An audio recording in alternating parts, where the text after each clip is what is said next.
É isso aí, igreja querida. A minha diretora de acolhimento gosta, né? É isso aí, a igreja é isso. A igreja é essa relação próxima, essa interação. Estou feliz de estar voltando de férias, ver vocês aqui. Estou muito feliz porque vocês estão bem. E quando a gente volta de férias é muito legal, que o ano começa, aí a gente vê sempre umas novidades, né? É um cabelo novo, é um look diferente, não é? É um corte de uma outra forma. Eu estou muito feliz de estar com vocês aqui. Querida igreja, nós temos muitas coisas para esse ano e nós vamos... Vocês podem ter certeza de uma coisa, a igreja do Jardim Oceânico, ela vai viver momentos muito incríveis nesse ano de 2026. E quando eu falo muito incríveis, é no âmbito espiritual, no âmbito relacional. Nós vamos crescer espiritualmente e tudo vai ser para a honra de Deus. Porque eu não sei se vocês estão acompanhando as coisas que estão acontecendo no mundo, mas eu acredito que logo, logo a gente vai ver nosso Senhor voltar. Mas antes de ver o nosso Senhor voltar, a gente sabe que vão ter momentos difíceis para a igreja cristã. Sim ou não? Sim. E quem está conversando nesse momento aí, algum outro assunto, está perdendo aqui a informação, a fofoca do dia, tá? Então vocês estão perdendo a fofoca aí. Se estiver conversando, vai perder a fofoca. Mas a gente está vendo o mundo acontecendo, a gente está vendo as coisas se encaminhando.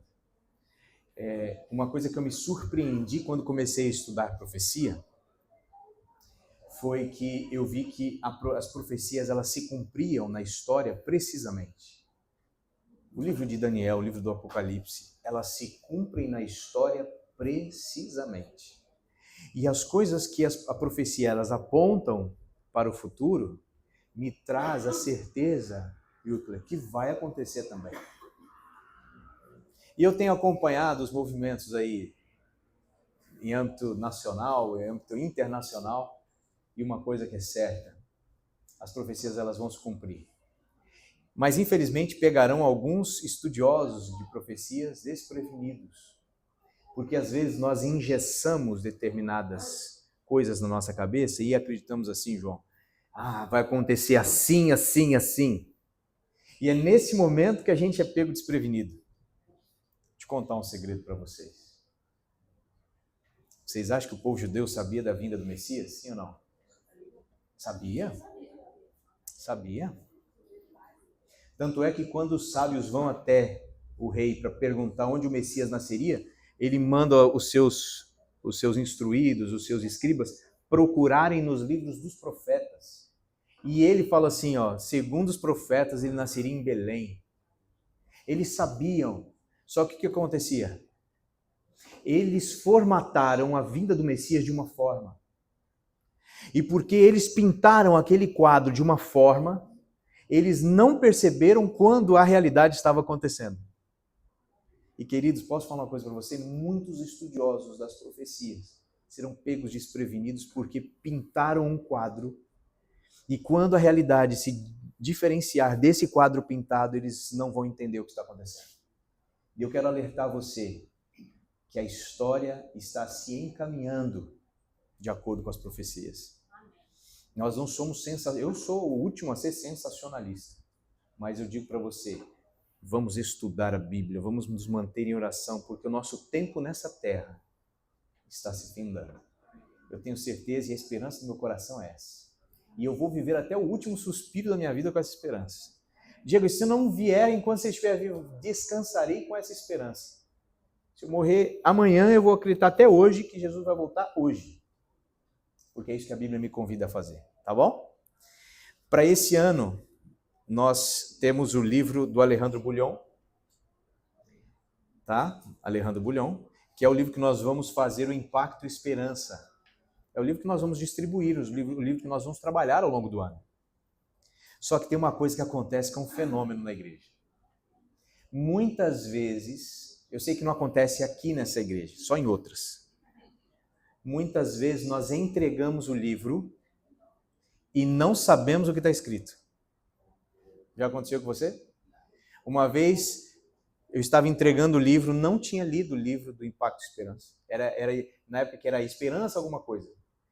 E aí eu estava entregando, eu era um ancião jovem da igreja, e eu estava entregando e uma pessoa me parou na rua, pegou o livro e falou assim, do que fala o livro? Eu falei assim, fala de Jesus. Eu falei, mas fala o que sobre Jesus? Porque eu conheço sobre Jesus, eu quero saber o que fala sobre Jesus. Eu falei assim, mas eu vou estragar a sua leitura se eu falar. Eu falei, leia, quando você lê a gente conversa. Saí bem, não saí? Não sabia do que estava falando. A gente que dá aula, a gente tem que aprender a dar, né? Às vezes os alunos fazem pergunta que a gente não sabe. Fala assim, excelente pergunta, alguém tem resposta para essa pergunta? Vocês não sabem essa pergunta? Então vocês vão pesquisar, aula que vem, aí vocês vão trazer. Aí eu chego em casa e estudo, né? É assim que funciona, a gente tem que se virar nos 30, né, Wilker? A gente não tem todas as respostas. Não acredito que vocês sabem isso. Então a gente vai fazer o seguinte, o pastor Gustavo teve uma excelente ideia conversando ali com a gente em reunião, e ele falou assim, pastor, por que nós não lançamos esse livro e entregamos um para cada irmão, para que eles comecem a ler a partir de agora, e no dia do impacto e para o ano para a gente trabalhar, todo mundo já está sabendo o que está escrito nesse livro. Eu falei, excelente. Então hoje a gente trouxe esse livro, um para cada um de vocês. E aí você vai receber, e aí o pastor Gustavo, junto ao Caio, lá da Igreja Barra, preparou um marca-página com um cronograma de leitura. Então você vai ter aqui, na semana 24 de janeiro até 30 de janeiro, você vai ler a introdução. Na semana 31 a 6, você vai ler o capítulo 2. Tem o capítulo 1, depois você vai ler o capítulo 2. E quando chegar lá no dia 20, você já terminou a leitura. E quando chegar no Impacto Esperança, você já está lendo e você vai ficar tão impactado que você já vai entregar esse livro sabendo o que é. Posso falar uma coisa para vocês? Tem pessoas que já estão lendo esse livro, líderes da igreja, e eles estão fazendo vigília para ler esse livro e estão impactados com o que o Alejandro Bulhão escreveu. Então leia, entenda, conheça e nós vamos entregar. E você não vai correr o risco de alguém te perguntar o que está escrito e você não saber. Tá bem? E aí você vai ganhar também esse marca-página que é o cronograma de leitura. Tá legal? A Júlia está nos ajudando e você vai receber o seu livro aí para fazer isso aí. Na Barra da Tijuca nós estamos lançando hoje essa leitura, então nós vamos estar caminhando juntos, tá bom? Porque como uma grande família nós vamos trabalhar para impactar essa região da Barra da Tijuca aqui no Impacto Esperança. E com as nossas orações também. Amém, queridos? Amém, amém. Bom, hoje eu queria compartilhar com vocês uma reflexão a qual escrevi algumas coisas, peguei algumas citações e nas minhas leituras tem me trazido uma importante reflexão sobre a postura que nós temos diante da palavra de Deus e das suas orientações. Então eu queria convidar você nesse momento a abrir a sua Bíblia. Você que trouxe a sua Bíblia. Se você não trouxe uma Bíblia, nós temos algumas Bíblias aí, eu acredito, para você utilizar. E se você não está com a Bíblia em papel, você pode usá-la também no seu celular, se você assim tiver com ela aí, tá bom? Nós vamos ler capítulo 24 de Êxodo. Abra lá no livro de Êxodo, capítulo 24.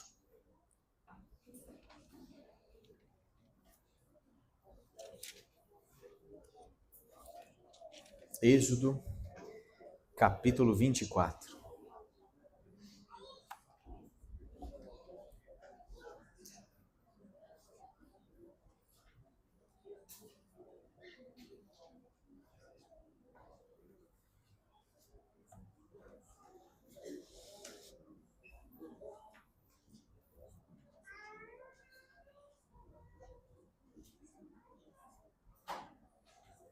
Estamos juntos?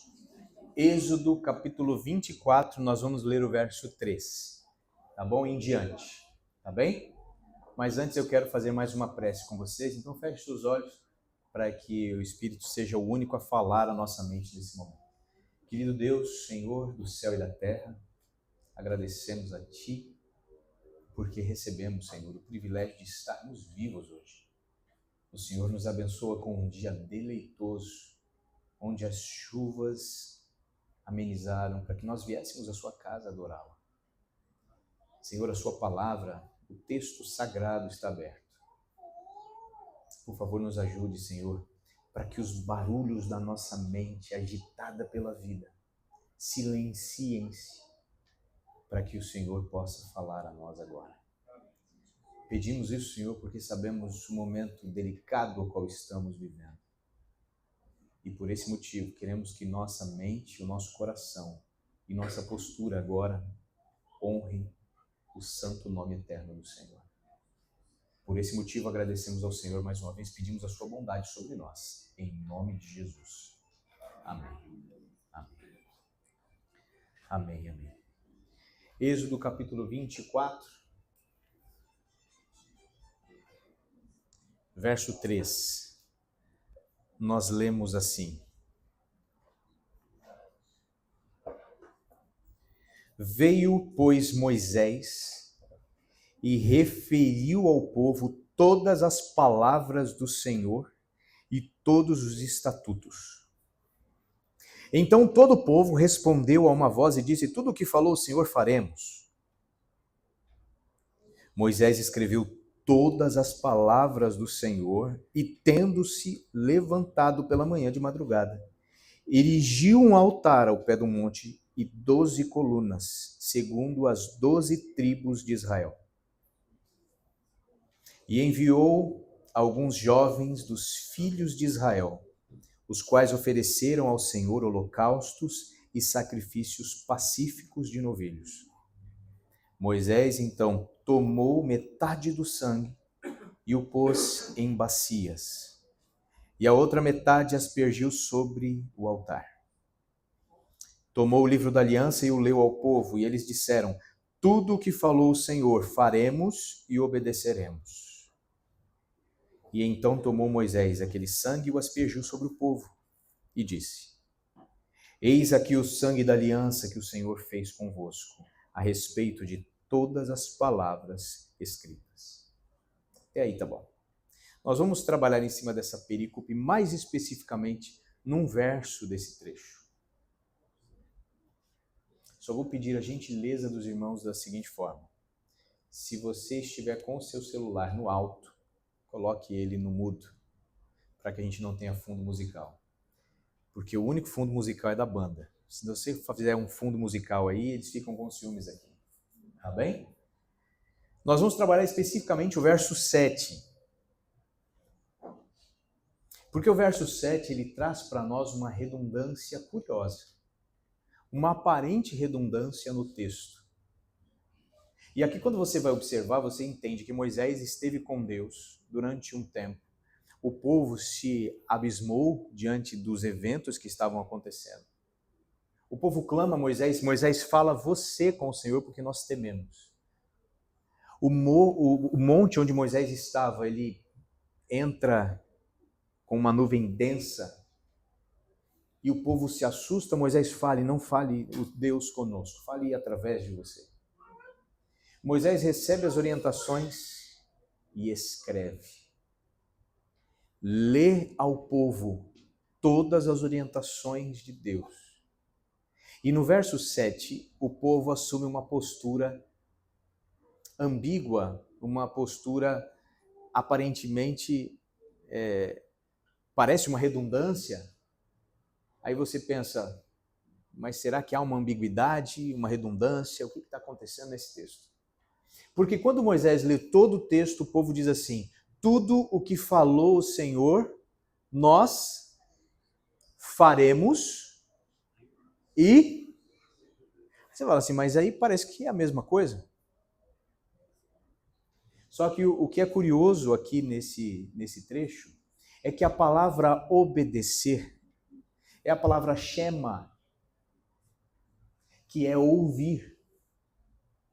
E esse ouvir dá a ideia de uma receptividade de compreensão e entendimento. Não é o ato de escutar, não é a habilidade que temos auditiva. Eles estão dizendo o seguinte: tudo o que falou o Senhor nós faremos e nós shema, nós faremos e ouviremos, nós faremos e entenderemos, assimilaremos. E isso é muito curioso na realidade de hoje. Numa época Tem um autor chamado Charles Taylor, eu não sei quem já leu sobre os livros dele. Ele escreveu um livro chamado As Fontes do Self. Ele é um filósofo contemporâneo e ele fala sobre a autoridade que o nosso eu ganha hoje em dia. Ele vai dizer o seguinte: o eu assumiu o lugar de árbitro do bem e da verdade. Ele vai dizer o seguinte, que hoje tudo que acontece, tudo que vivemos precisa passar pelo nosso crivo. Se alguma coisa não passar pelo nosso crivo, nós não vamos viver. E aí, isso está tão enraizado, queridos amigos, em nossa mente, está tão conectado em nossas entranhas, que parece normal. Quantos de vocês já ouviu hoje assim, não, isso para mim não faz sentido. Não, isso daqui o pessoal está fazendo e tal, mas para mim não faz sentido. E aí eu não vou praticar, não vou viver. O mundo hoje coloca o meu eu como juiz de todas as coisas para aquilo que eu vou experienciar. E aí isso está tão forte que quando eu vou falando, você talvez pense, mas é claro, isso é lógico, isso é óbvio, tem que ser assim. Tem que fazer sentido, tem que entrar e se ajustar dentro daquilo que eu compreendo, entendo, para que então eu aceite e para que então eu pratique e viva. Essa é a realidade de um mundo de hoje. Um mundo ególatra onde coloca o seu eu como juiz para que você experiencie e viva experiências, vivencie experiências. E uma curiosidade desse texto é que quando o povo ouve toda a vontade do Eterno, eles se colocam assim, tudo o que falou o Senhor, nós faremos. E depois entenderemos. É uma lógica invertida da nossa época. Porque hoje, para viver, a gente precisa assimilar, entender, compreender. Lá não, eles assumiram uma postura de fazer para depois o entendimento se ajustar. Eu acho isso magnífico. Eu acho magnífico porque isso quebra profundamente as raízes da essência de nosso século hoje. De um século ao qual Paulo, em Romanos 12, fala assim, não se amoldem a este século. Queridos, isso é tão profundo porque nós, dentro do nosso entendimento, muitas pessoas, elas não estão vivendo coisas incríveis, porque elas simplesmente vivem somente aquilo que se encaixa em seu entendimento. Eu entendi, eu vivo. Eu não entendi, eu descarto. E queridos, lidar assim com a vida, com as coisas naturais, materiais, físicas dessa realidade, tudo bem. Você pode colocar o seu eu como centro de referência para tudo. Agora, quando nós começamos a olhar no âmbito existencial para um propósito muito maior para o fato de estarmos aqui vivos, que é o caso de um cristão que começa a flertar com um sentido maior, que Viktor Frankl vai cunhar o termo um supra-sentido, para essa pessoa, viver assim é viver pouco. A pessoa que coloca o seu eu como juiz e árbitro para tudo aquilo que vai viver, ela tem uma vida fragmentada. Ela vive uma fé de conveniência. Ou seja, o nível da minha fé, o nível daquilo que eu vou viver com Cristo, ela sempre estará de acordo com as minhas conveniências. Então eu vou viver com Cristo aquilo que talvez não afete o meu meio social. Eu vou interagir com o Senhor desde que isso não burle os meus padrões sociais, minhas amizades e aquela cultura a qual estou inserido. Só que, queridos, quando nós olhamos para a nossa maneira de olhar, de agir, de viver, deixa eu falar uma coisa para você. O nosso entendimento, ele está limitado pela nossa humanidade. O nosso entendimento, ele é limitado pela nossa finitude. O nosso entendimento, ele é limitado pela fragilidade com a qual lidamos com os nossos sentimentos. O nosso entendimento tem muitas limitações. O nosso entendimento tem muitas limitações.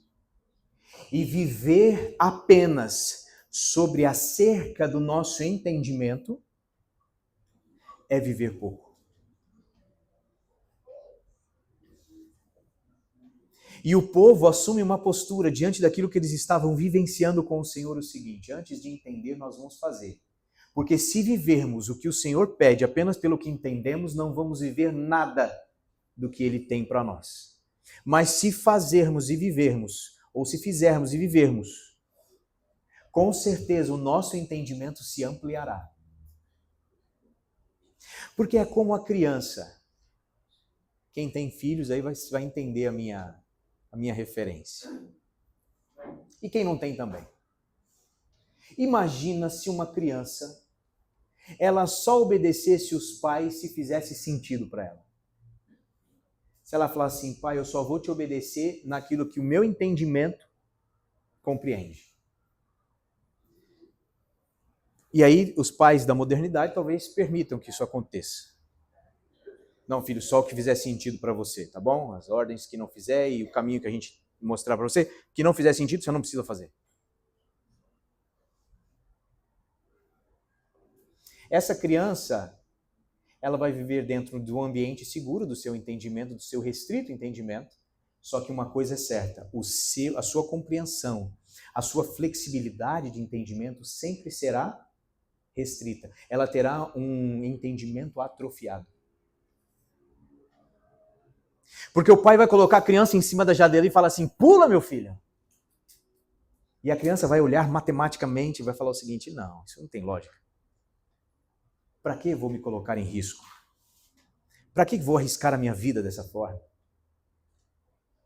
Para que eu vou saltar? E se o braço dele falhar? E se esse homem que é forte, meu pai, de repente ele não conseguir me sustentar e eu cair no chão? E aí eu vou cair no chão e vou quebrar a perna, posso quebrar a coluna, posso não andar, e aí imagina, e aí eu estou indo até para pensamentos catastróficos, né? Mas sabe o que acontece? Esse tipo de pensamento é a maneira como nós pensamos para interagir com a vida, muitas vezes. Porque, pasmem, pessoas após pessoas sofrem de profundas ansiedades pelo não controle daquilo que está fora do seu alcance. E Deus está falando para um povo que saiu da escravidão, de séculos de escravidão, e diz assim: ó, siga esse caminho. Um caminho, queridos, que quebrava a lógica e o politicamente correto daquela época em vários pontos. As orientações de Deus para o povo naquele período quebrava a lógica daquela época. A maneira como tratavam as mulheres, a maneira como iriam tratar os escravos, a maneira como iriam se alimentar, a maneira como iriam morar, a maneira como iriam adorar. Porque naquela época era tudo diferente. Tratava-se a mulher de um jeito, o escravo de outro. Tinha-se vários deuses. E o povo estava se colocando numa forma agora que eles iam ser estranhos. O povo de Israel, para aquelas comunidades ao redor, para aquelas nações ao redor, era um povo estranho. Então, para eles viverem o que Deus estava pedindo para eles viverem, eles precisariam quebrar o lógico. O lógico social, o lógico cultural. Você está entendendo o que eu estou falando? Para e pensa no que eu estou falando. E aí eu faço uma pergunta para você. Quão estranho você tem sido para pessoas que não fazem a menor ideia da fé que você tem? E eu não estou falando estranho do estranho que anda torto, não é isso que eu estou falando. Eu estou falando estranho de ser diferente. Das pessoas olharem para você e falar assim: tem alguma coisa diferente nessa pessoa. O jeito que ela fala, o jeito que ela se veste, o jeito que ela olha, ela, pessoa, eu estou falando, tem alguma coisa diferente. Sabe aquela estranheza que dá quando você, que nem quando o paulista chega e começa a falar? Aquela estranheza quando eu ouço o carioca falar nascimento, que tem um i na palavra que não existe. Aí depois a gente conversa sobre língua. Você entende? Sabe aquela estranheza que te... Opa, chamou aqui a atenção. Chamou a atenção aqui. Deixa eu perguntar. Diante da fé que você tem e da vida que você tem com Cristo, quanto que o mundo hoje percebe com alguma estranheza o seu comportamento? Pastor, você está querendo que a gente seja estranho? Não, estou querendo que você seja um pouco diferente. Para que através da sua estranheza e através da sua diferença você se torne relevante. Porque uma pessoa, um cristão que não é relevante, ele é indiferente. Um cristão que não é estranho, diferente e se torna relevante, ele é indiferente.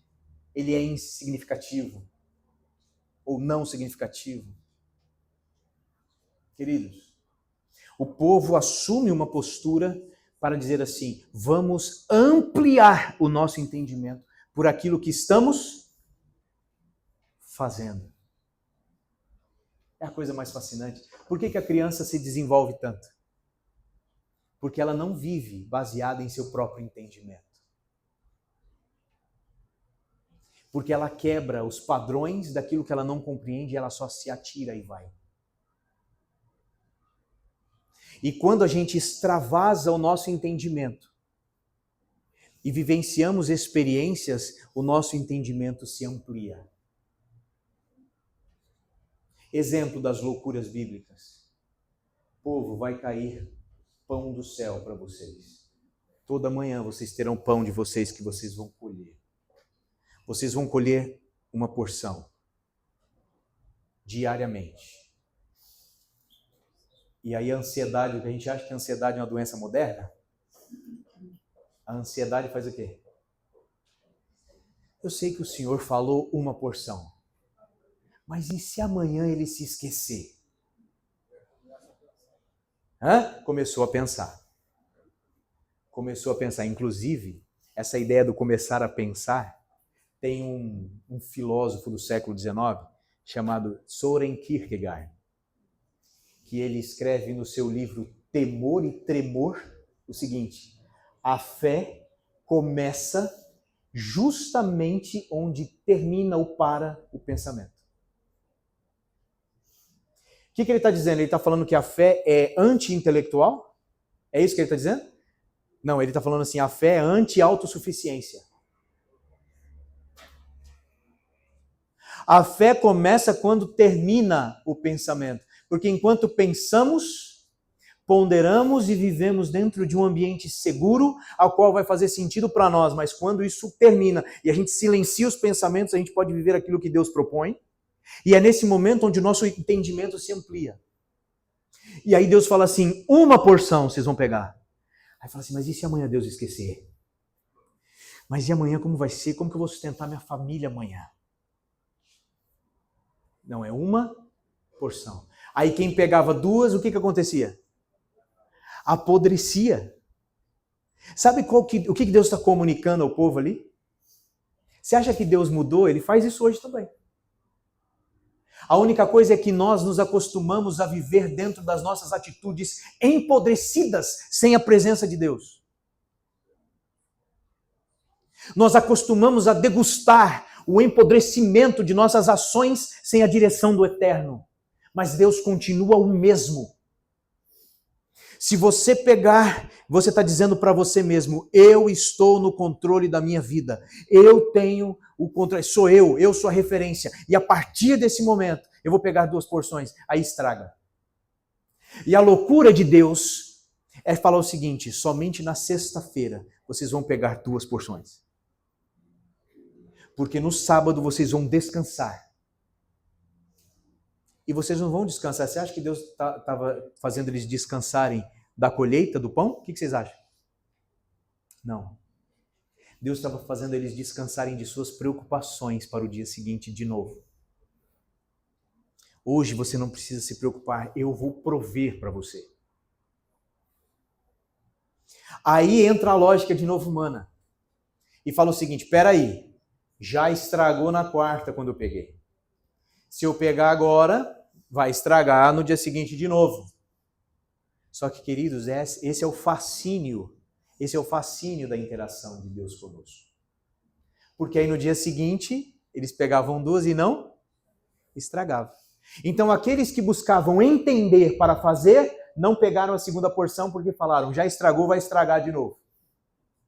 Agora, aqueles que faziam para depois entender, eles viviam a experiência e falavam o seguinte, com Deus a matemática muda, com Deus as coisas são diferentes, com Deus o nosso entendimento se amplia. E hoje eu vejo pessoas, cristãos, estudiosos da Bíblia sofrendo. Por quê? Porque nós colocamos o nosso eu como juiz e árbitro para aquilo que nós vamos fazer. Querido, olha para você, desculpa a minha grosseria aqui agora, mas vamos olhar para nós e vamos ver como somos pequenos e fracos. Fracos demais para colocarmos-nos como juízes e determinar aquilo que é coerente e o que não é para nós. Deus não quer tirar a sua decisão, a sua escolha, Ele quer ampliá-la. E para isso Ele fala, viva! E quando você viver, aí sim você encontrará o sentido. Viktor Frankl, no livro Em Busca de Sentido, ele vai dizer assim, o sentido não é algo que criamos, mas é algo que descobrimos quando respondemos ao que a vida nos traz. E hoje nós usamos a palavra sentido para a seguinte forma, tem que fazer sentido para mim, tem que fazer sentido para mim, ou seja, eu estou estabelecendo o sentido para a minha vida. E Frankl, que é o pai da logoterapia, ou seja, aquele que estabeleceu a terapia através do sentido, ele vai dizer o seguinte, sentido não é algo que criamos. Ou seja, não sou eu o parâmetro. Sentido é o que eu descubro quando eu decido responder ao que a vida me traz. Senhor, tudo que o Senhor falou, nós faremos e entenderemos depois. Queridos, isso é uma confiança absurda. Para isso exige-se uma confiança absurda. Deus, Ele não chama você para entender. Ele chama você para ampliar os seus horizontes de compreensão. Porque, queridos, o cristão só vai ter um vislumbre da eternidade quando a gente começar a viver as experiências e entender que com Deus as coisas eles quebram a lógica natural das coisas. É isso no casamento, é isso no trabalho, na profissão, é isso no metrô, é isso em todos os lugares que a gente possa estar. Deus, Ele está chamando você e eu para vivermos o novo, o diferente, o amplo.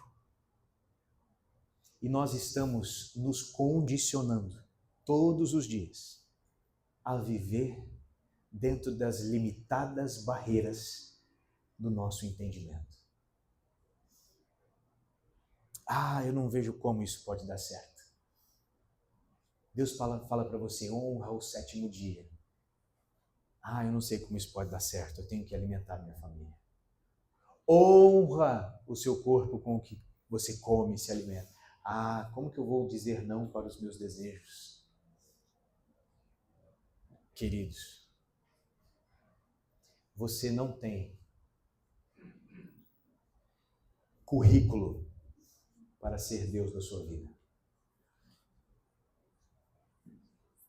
Você não tem capacitação profissional para ser Deus da sua vida.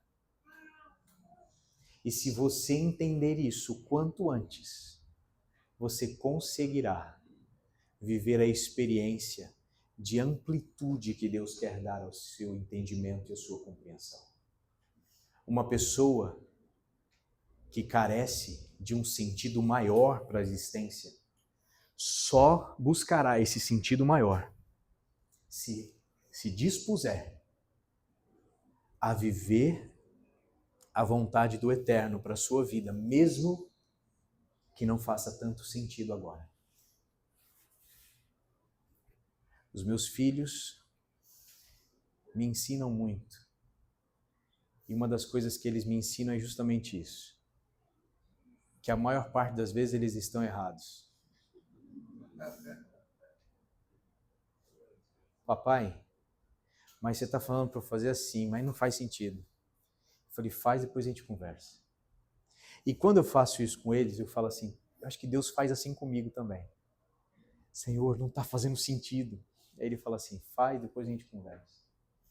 E eu acho que na sua vida você já teve alguma, já tem alguma experiência a contar sobre isso. De algo que você viveu, de algo que você fez, mesmo com temor no coração, com medo, falando o que vai acontecer. E você lá na frente falou assim, fez sentido. Antes de terminar, eu queria só contar para vocês terem uma ideia, algo curioso. Eu fui militar aqui, alguns sabem, né? Vocês sabem que o militarismo é um ambiente tranquilo e muito acolhedor. E aí, eu cheguei e me tornei militar antes de me tornar adventista, antes de descobrir que tudo que a gente vive aqui sem a compreensão e sem a percepção de algo eterno e abrangente é simplesmente uma matrix. E aí eu estava lá, e eu descobri sobre o sábado. O sábado eu não sabia explicar, eu não sabia convencer alguém, eu não tinha argumentos, mas eu vi que o sábado era importante e estava escrito. E aí eu falei o seguinte, a partir de hoje eu vou observar o sábado.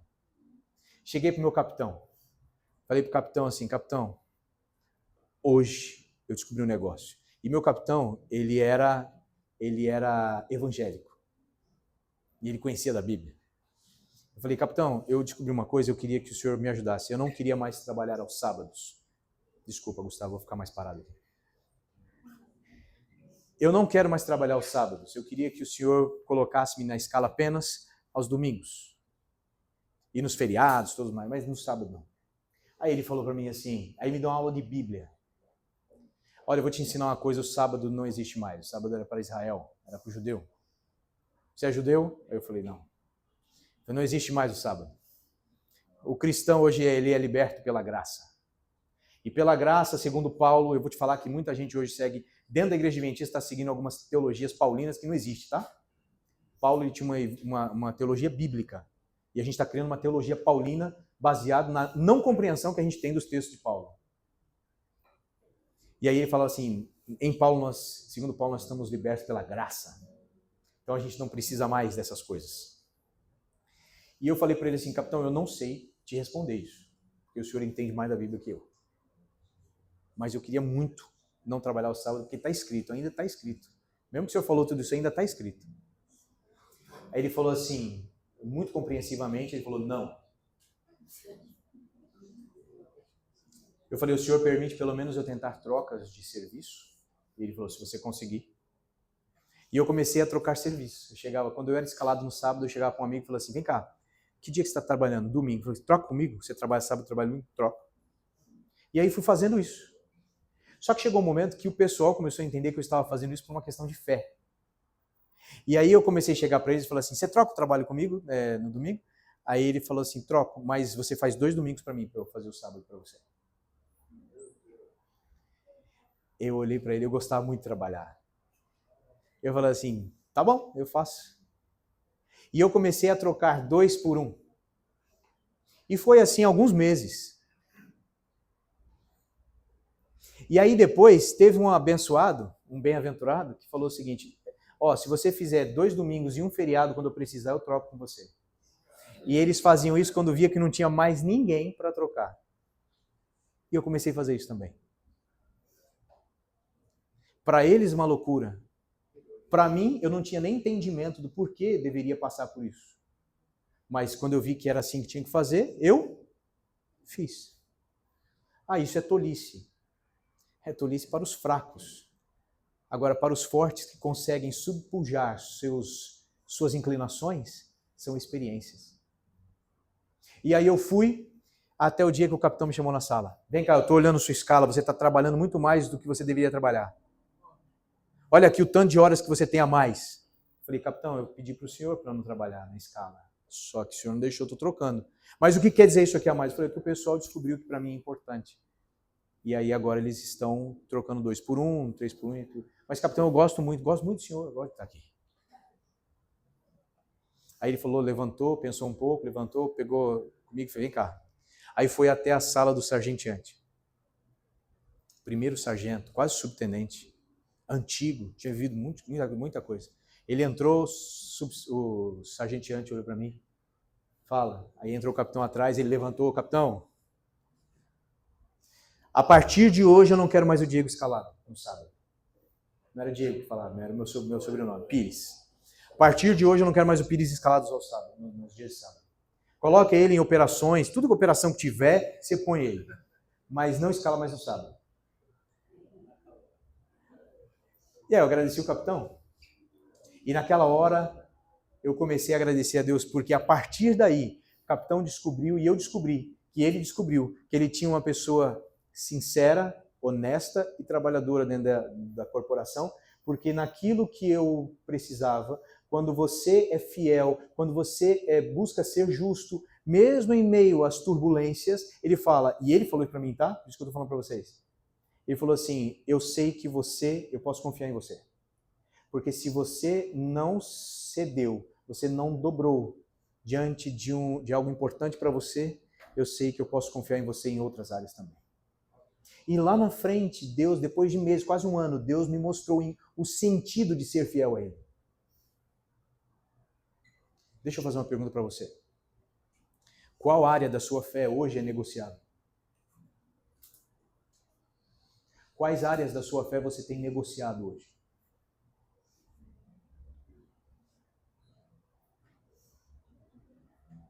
Deus não está chamando você para fazer aquilo que você não pode. Ele está chamando você para viver o que você deve dentro das suas capacidades.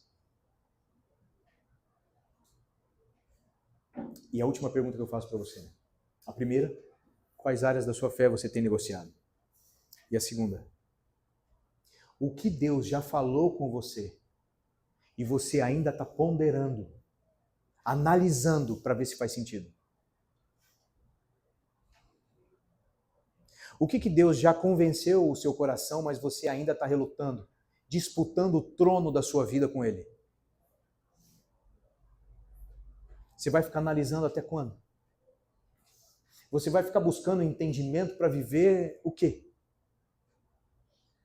Abre os seus olhos. Quebre as barreiras do seu entendimento para você viver o que o Senhor tem para você. E nesse momento, quando você fizer, para depois entender, o seu entendimento vai se ampliar. Que o Senhor te abençoe. Que você pare de analisar o que Deus já te falou. Viva. E lá na frente a gente conversa se vai fazer sentido ou não. Se não fizer, você pode bater no Luiz. Não, mas eu amo tanto o Luiz que eu tenho tanta certeza que você vai ter uma resposta extremamente que fará sentido, que eu sei que ele não vai apanhar. Amém, queridos? Amém. Você já recebeu o livro? Você já recebeu marca página? E nesse momento nós vamos iniciar, presta atenção, nós vamos iniciar, ele vai pegar, iniciar a nossa escola sabatina. O louvor vai cantar, nós vamos ter um momento dos dízimos e das ofertas, e depois nós vamos nos dividir em classes. Vai ter uma classe aqui, sim? Vai ter uma classe aqui com jovens, adultos, tudo mais. Aqui. Lá embaixo nós temos 2 classes de adultos. Não sei se nós vamos ter a sala. Vamos ter? Vamos ter a sala dos nossos amigos da Novo Tempo. E nós vamos ter a sala das crianças. Nós ainda estamos no momento do culto de adoração. Amém, queridos? Amém. Então nós vamos louvar a Deus com nossos dízimos e ofertas. Vamos cantar. E depois nós vamos nos dirigir às salas. Eu só peço que os professores que clamam a mim o seguinte: podem tomar água, podem ir ao banheiro normalmente, mas não dediquem tempo desse estudo importante da Bíblia, das cartas de Paulo, para ficar distraindo aqui. Vá direto para a sala. Ou aqui ou lá embaixo. Tudo bem? Que Deus te abençoe. Antes deles cantarem, eu quero orar com vocês. Fala. Tá bom. Deixa eu orar com vocês. Feche os seus olhos, por gentileza. Querido Deus, nós conversamos um pouco sobre o povo de Deus e como que ele agiu no passado. Foi um momento de grande crescimento espiritual. Eles perderam muitas coisas quando começaram a mudar a sua postura e tentar viver aquilo que fazia sentido e lógica apenas no entendimento deles. Nós sim, Senhor, recebemos o entendimento do Senhor para viver coerentemente e racionalmente. Mas a nossa razão tem limites absurdos que só podem ser ampliados quando experienciamos aquilo que o Senhor nos oferece, coisas grandiosas. Nós queremos ter uma fé coerente, uma fé racional. Mas, Senhor, nos ajuda a silenciar os pensamentos para que a nossa fé avance, para que a nossa fé nos leve para mais longe, para que a gente extrapole as barreiras do nosso limitado entendimento. E para que assim o Senhor amplie nossas percepções e almejemos as coisas eternas da nossa existência. Coisas que não vemos, não compreendemos e não explicamos, mas coisas que dão total sentido a tudo que nós somos. Abençoa a sua igreja do Jardim Oceânico, Senhor. Obrigado porque os irmãos chegaram. Obrigado porque eles estão aqui todos juntos e que nessa segunda hora nos aprofundemos em entender as cartas de Paulo. Em nome de Jesus. Amém.